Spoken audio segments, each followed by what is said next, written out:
Olá, seja muito bem-vindo à continuação deste estudo que nós estamos fazendo a respeito de Atos, capítulo 2.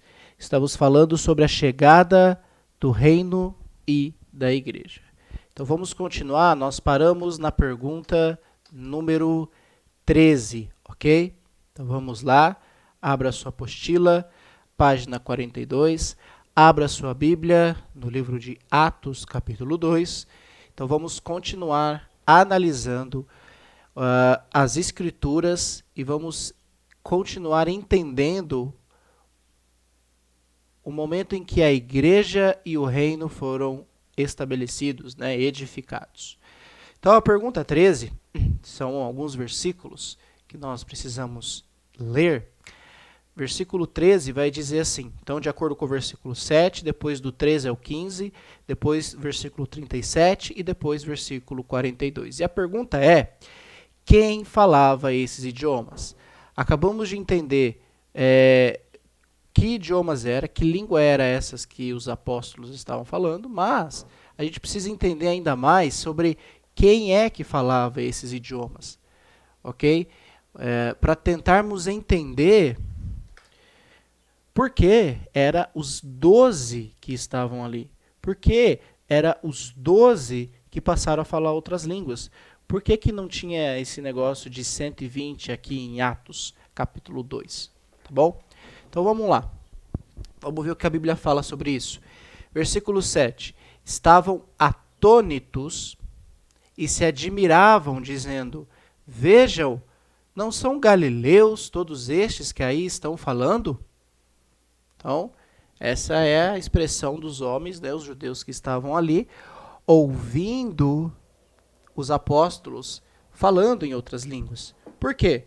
Porque para eles, galileus, falar em outras línguas, não são pessoas letradas, estudadas? Espera aí, não são galileus esses que estão falando?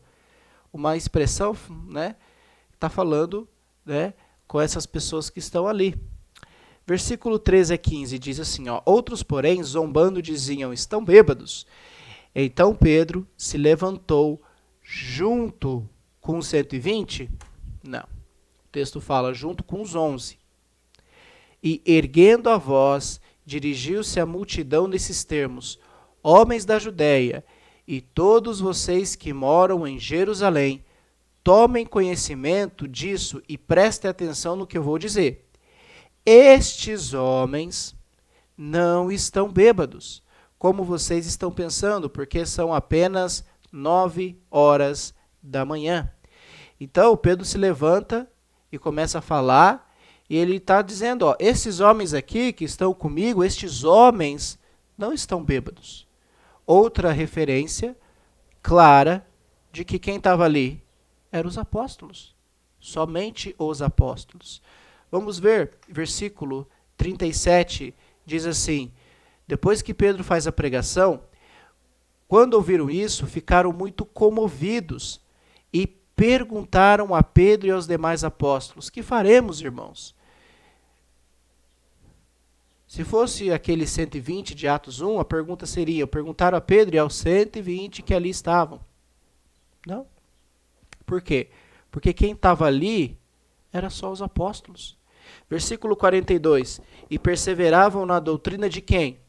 Dos 120? Não. Dos apóstolos. Os apóstolos é quem estavam ali. E na comunhão, no partir do pão e nas orações. Versículos que nos mostram que não tinha nada de 120 aqui em Atos capítulo 2. Mas somente os apóstolos. Os apóstolos é que estão aqui em Atos 2. Ok? Próxima pergunta. Na verdade, a resposta, então, para você aí colocar. Somente os 12 apóstolos que estavam ali reunidos. Ok? 14. De acordo com o versículo 16. Esse acontecimento que está acontecendo ali, ele cumpre qual profecia? Nós já vimos. Lá nas últimas aulas. As profecias que foram feitas. E de acordo com essas profecias que nós já lemos, o que Pedro vai falar no versículo 16? Mas o que está acontecendo é o que foi dito por meio de quem? do profeta Joel.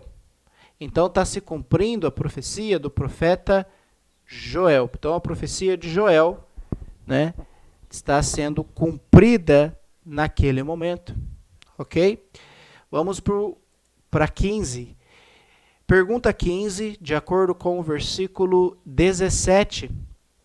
Qual reino dominava o mundo nesses últimos dias? Versículo 17 diz assim, ó, e acontecera nos últimos dias, diz o Deus, que derramarei o meu espírito sobre toda a humanidade. Os filhos e as filhas de vocês profetizarão, os seus jovens terão visões, os seus velhos sonharão. Lembra das profecias que nós estudamos nas últimas aulas. Nos últimos dias, qual reino estaria no poder? Qual reino estava no poder aqui em Atos capítulo 2? Os romanos. Então a gente está vendo, lembra da profecia de Daniel? Que nos dias destes reis, Deus estabeleceria um reino eterno. E a gente viu que esse dia seria quando? A Bíblia fala, nos últimos dias. Que últimos dias? A profecia do profeta Joel. E esses últimos dias seria quando? Atos 2, festa do Pentecostes. E qual reino está no governo? Qual reino, qual império está governando todo mundo? Os romanos.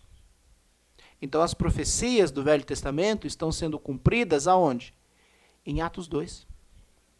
Ó, vamos para a pergunta 16, do versículo 29 a 33. E essas palavras cumprem qual promessa? Ok? Então vamos lá. Essas palavras cumprem qual promessa? Diz assim, ó, Pedro está falando. Estamos no meio da pregação de Pedro. Pedro vai dizer, ó, irmãos, permita-me falar-lhes claramente a respeito do patriarca Davi. Ele morreu e foi sepultado, e o seu túmulo permanece entre nós até hoje. Sendo, pois, profeta e sabendo que Deus lhe havia jurado que um dos seus descendentes se sentaria no seu trono, prevendo isso, referiu-se à ressurreição de Cristo, que nem foi deixado na morte, nem o seu corpo experimentou corrupção. Deus ressuscitou este Jesus, e disto todos nós somos testemunhas. Exaltado, pois, à direita de Deus, tendo recebido do Pai a promessa do Espírito Santo, derramou isto que vocês estão vendo e ouvindo. Então, lembra da promessa que Deus fez a Davi? Então, ele está falando, ó, permita-lhes falar. Então, ele está falando da profecia que Deus fez, jurou para Davi que um dos seus descendentes se sentaria no trono. Quem é que pode se sentar num trono? Um rei. Um rei é o único que pode se sentar no trono. Então a pergunta que eu faço para você pensar: se Jesus está num trono, então ele é rei. E rei do quê? De um reino. A profecia que Deus fez para Davi cumpre-se também, de que um descendente dele sempre se sentaria do trono eternamente. Jesus, e prevendo isso, Jesus foi ressuscitado, não foi deixado à morte. Por quê? Porque ele, Jesus, será para todo sempre um rei eterno, de acordo com a promessa que nós vimos lá em 2 Samuel. A promessa que Deus fez para Davi. Então, Jesus está num trono, sendo rei de um reino eterno. Ou seja, eu não posso falar que o reino ainda não chegou. Por quê? Porque Jesus estaria reinando sobre o quê? Estaria sentado num trono eterno do quê? Que reino? Para que alguém sente no trono, precisa existir um reino. E o reino existe. O reino foi instituído em Atos 2. Por quê? Porque o reino sendo instituído em Atos capítulo 2, faz com que Jesus seja para todo sempre rei. Cumprindo-se então a promessa que Deus fez a Davi em 2 Samuel, de que ele, Jesus, seria rei de um trono eterno. Então pense sobre isso. Reflita sobre isso. Reflita sobre as profecias que foram feitas para entender que Jesus é rei de um reino que Deus instituiu aqui em Atos 2. Então, essas palavras cumprem a promessa de que um filho de Davi sentaria no trono eternamente. Então, essa é a promessa que ele fez para Davi, e essa promessa foi cumprida, ok? Então, pense um pouco sobre essas palavras e das profecias que estão sendo cumpridas aqui em Atos 2. Pergunta 17, de acordo com versículos 22 a 24. O que Pedro e os apóstolos pregaram nesse dia? Então, Pedro se levanta e vai pregar. Lá diz assim, ó, israelitas, escutem o que vou dizer. Jesus, o Nazareno, homem aprovado por Deus diante de vocês com milagres, prodígios e sinais, os quais o próprio Deus realizou entre vocês por meio dele, como vocês mesmos sabem, a este, conforme o plano determinado e a presciência de Deus, vocês mataram, crucificando-o por meio de homens maus. Porém, Deus o ressuscitou, livrando-o da agonia, da morte, porque não era possível que fosse retido por ela. Então, o que os apóstolos ali, Pedro se levanta e prega? Eles vão pregar a respeito de Jesus. Pedro vai falar sobre a morte, o sepultamento e a ressurreição de Jesus. E vai jogar a responsabilidade para esses homens, para que eles possam entender a gravidade de seus pecados, para que eles possam aceitar esse Jesus. E depois nós vamos ver a conclusão dessa pregação de Pedro. Mas Pedro e os demais apóstolos estão pregando a respeito de Jesus. Estão pregando sobre Jesus para aquele povo que está ali reunido. Tudo bem? Então vamos à frente. Então, entre parênteses aqui, o Evangelho, né? Evangelho de Jesus. Estão pregando o Evangelho. Aquilo que eles receberam de Jesus, ensinamentos, eles estão pregando. Aquilo que eles foram testemunhas oculares, eles estão pregando. Ok? Pergunta 18, de acordo com o versículo 36. Qual foi a conclusão da pregação? Qual foi a conclusão que Pedro chegou nessa conclusão? Versículo 36 diz, portanto, toda a casa de Israel esteja absolutamente certa de que a este Jesus que vocês crucificaram, Deus o fez Senhor e Cristo. Então essa foi a conclusão de Pedro. A conclusão é que Deus fez de Jesus Senhor e Cristo. Ele era o Messias. A gente já viu o escolhido, o ungido de Deus, o Cristo. Deus fez dele Senhor e Cristo. E Rei de um trono eterno. Tudo bem? Se você colocou algo parecido, fique tranquilo. Se estiver dentro do texto.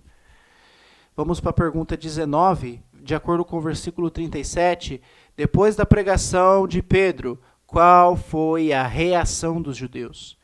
Versículo 37 diz, quando ouviram isso, ficaram muito comovidos.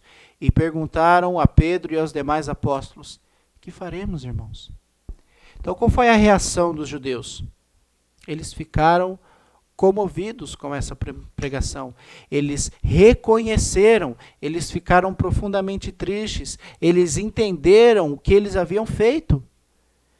Eles entenderam que eles haviam matado o autor da vida. Eles entenderam isso. Eles entenderam e ficaram profundamente comovidos. Aquilo mexeu dentro deles. E qual foi a pergunta dos judeus? Aquilo mexeu com eles. A pregação de Pedro tocou no coração deles. Eles entenderam o que eles haviam feito. E qual foi a pergunta que eles fizeram? Que faremos, irmãos? E agora? Agora que nós entendemos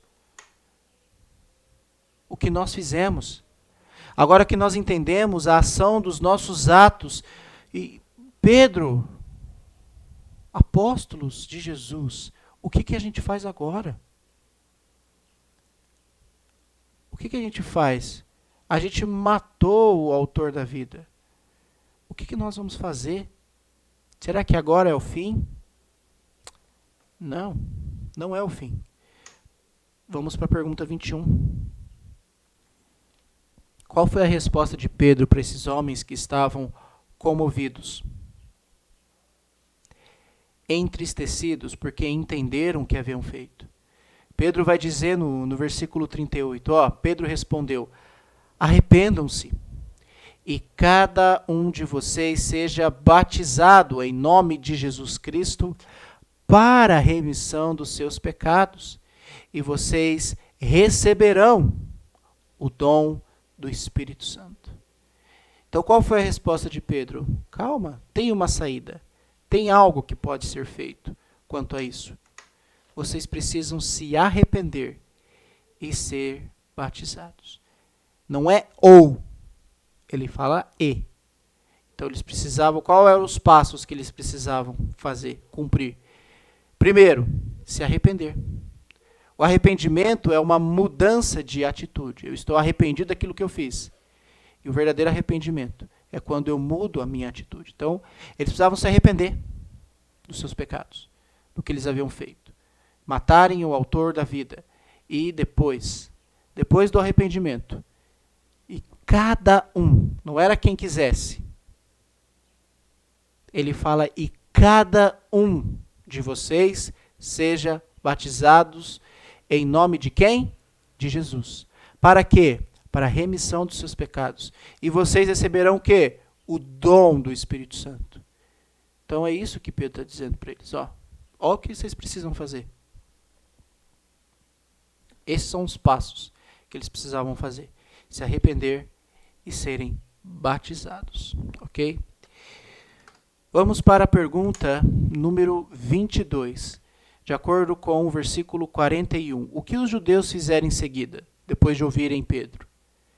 E dizer, arrependam-se e cada um seja batizado em nome de Jesus, para a remissão dos seus pecados, e receberão o dom do Espírito Santo. Versículo 41.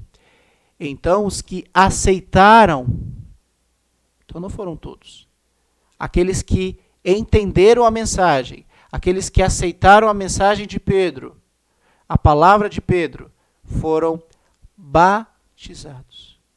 Havendo um acréscimo naquele dia de quase, não é 3.000 pessoas, é quase 3.000 pessoas foram batizadas.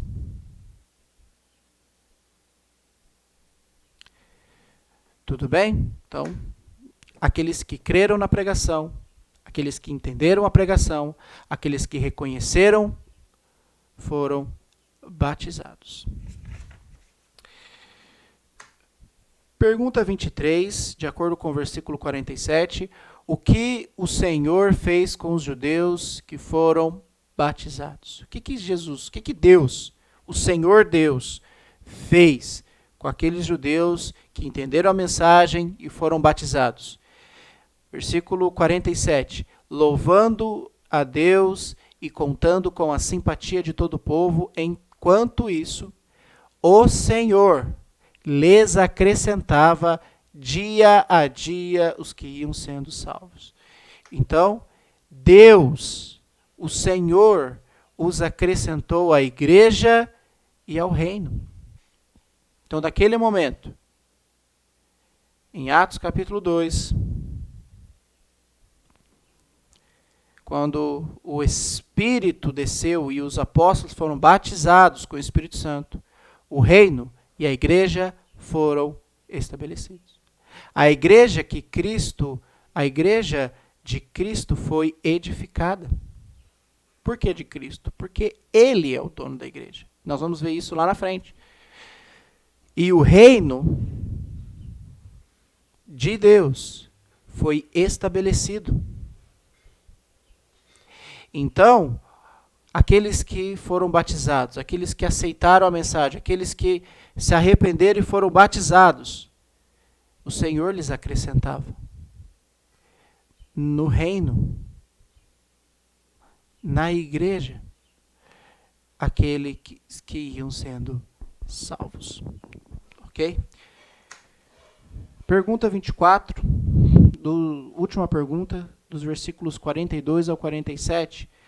A pergunta é: como viviam os primeiros convertidos? Como era a vida dessas pessoas? Lá diz assim: e perseveravam na doutrina dos apóstolos e na comunhão, no partir do pão e nas orações. Em cada alma havia temor, e muitos prodígios e sinais eram feitos por meio dos apóstolos. Todos os que criam estavam juntos e tinham tudo em comum. Vendiam as suas propriedades e bens, distribuindo o produto entre todos, à medida que alguém tinha necessidade. Diariamente perseveravam unânimes no templo, partiam o pão de casa em casa e tomavam as suas refeições com alegria e singeleza de coração, louvando a Deus e contando com a simpatia de todo o povo. Enquanto isso, o Senhor lhes acrescentava dia a dia os que iam sendo salvos. Então esse é o retrato da comunhão, de como os primeiros cristãos viviam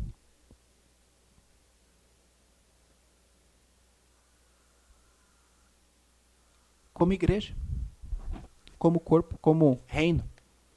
Esse era o retrato deles. Então eles estavam sendo ensinados pelos apóstolos, eles viviam em comunhão, eles viviam em adoração, louvando a Deus, eram benevolentes e generosos, distribuíam, vendiam suas terras, suas propriedades, distribuíam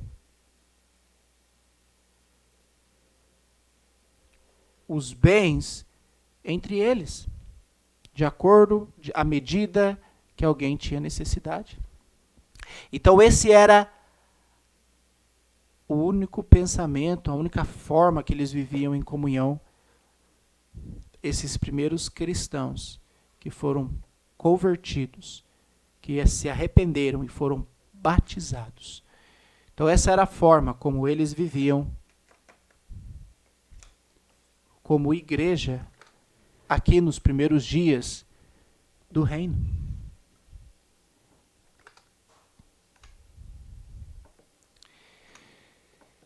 Letra B. Então, de acordo com essas perguntas, eu quero que você compare as profecias com o cumprimento de Atos 2. Compare as profecias com Atos 2 e veja que elas se cumpriram. Por isso, tanto o reino de Deus como a igreja de Cristo, a partir de agora, são mencionadas no Novo Testamento como sempre presentes na terra. Agora a gente vai estudar sobre a igreja e sobre o reino. Quando você for ler a partir de Atos 2, você vai ler o reino e a igreja presentes. As pessoas vivendo no reino e na igreja. E os acontecimentos abaixo comprovam a existência de ambos. Então, você tem que preencher aí na sua apostila. Então, depois você pode ler com calma, tá? Então, você vai ter aqui as profecias que foram feitas no Velho Testamento. A gente já viu isso nos últimos estudos. Então, não vou ler de novo. E depois você vai ver os textos em que foram cumpridos essas profecias. Então, a gente viu fatos que aconteceram no Pentecostes, em Atos 2. Lá em Isaías 2:3, fala que seria na cidade de Jerusalém, na festa do Pentecostes.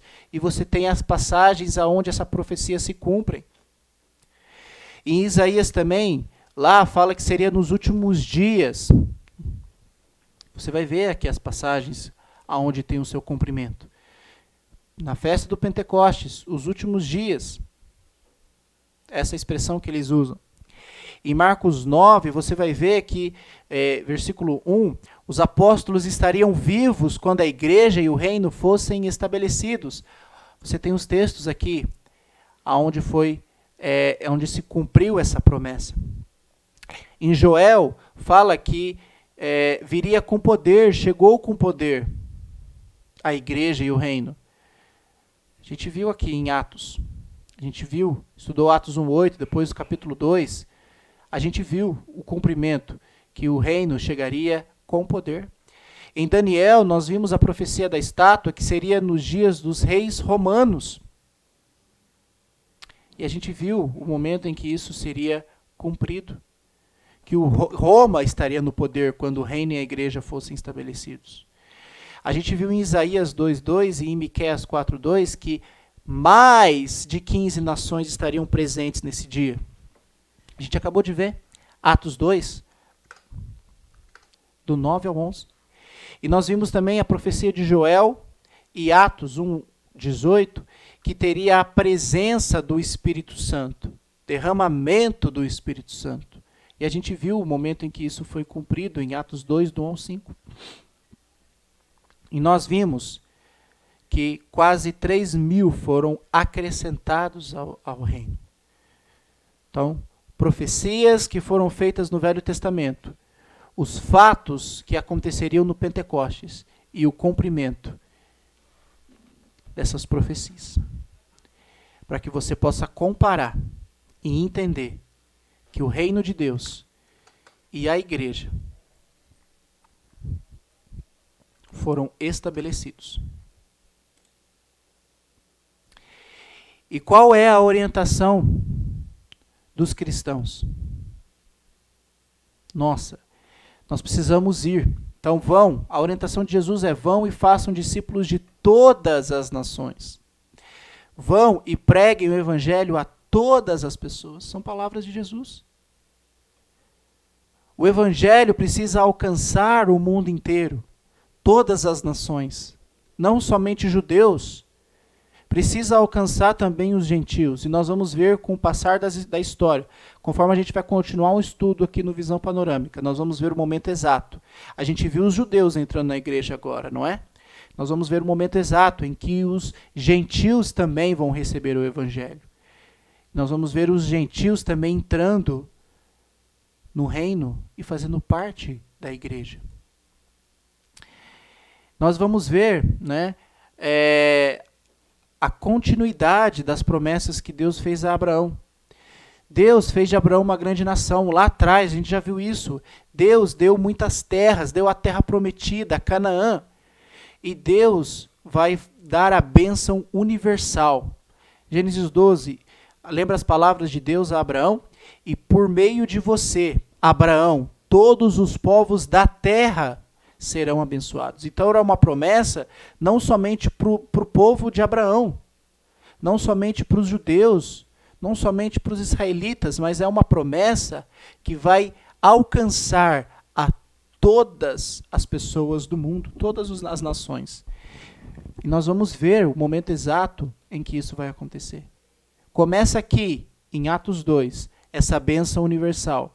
Mas nós vamos ver o momento em que os gentios vão entrar na igreja. E aí a bênção será realmente universal, porque a mensagem de Cristo, o Evangelho de Deus, o Evangelho de Jesus vai alcançar todas as nações. As grandes promessas que Deus fez a Abraão estão cumprindo. Tudo que Deus promete, Ele cumpre. Deus é bom, justo e fiel. Então vamos relembrar profecias e promessas. Então a gente viu o descendente, o Messias, o Cristo, o Rei, ele já veio. Lá em Gênesis 3,15, quando o pecado entrou no mundo, Deus fez a promessa de que o descendente viria. Ele veio. O descendente veio, o Messias veio, ele veio e foi morto, mas ele ressuscitou.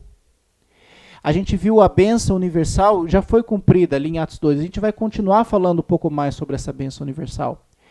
O reino de Deus já chegou e a igreja já foi implantada. Mas a pergunta que não quer calar é: mas e a troca de alianças? Lembra que foi profetizada lá atrás que haveria a troca de alianças? Jeremias 31 diz: estão chegando os dias, declara o Senhor, quando farei uma nova aliança.